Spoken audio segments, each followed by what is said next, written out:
ఇవాళ కేంద్ర మంత్రి మండలి సమావేశం కాబోతోంది. ఆపరేషన్ సింధూర్ కి సంబంధించిన కంప్లీట్ డీటెయిల్స్ ని మంత్రివర్గంతో పంచుకోబోతున్నారు ప్రధాని మోదీ. ఆపరేషన్ సింధూర్ ఉగ్రవాదంపై పోరుకు కొత్త విధానానికి సంకేతమని వెల్లడించనుంది ప్రభుత్వం.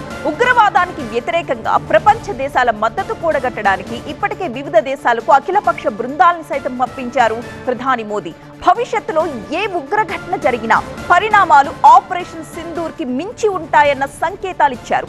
మోదీ 3.0 పాలనలో మొదటి ఏడాది కాలంలో ప్రభుత్వం సాధించిన విజయాలను ప్రజల్లోకి ఎలా తీసుకువెళ్లాలి అనే అంశం మీద ప్రధాని మోదీ దిశానిర్దేశం చేయనున్నారు. ఈరోజు బీహార్ ఎన్నికల షెడ్యూల్ పై కూడా చర్చించే అవకాశం ఉంది. 2 లేదా 3 దశల్లో అసెంబ్లీ ఎన్నికల నిర్వహణకు కసరత్తు జరుగుతోంది.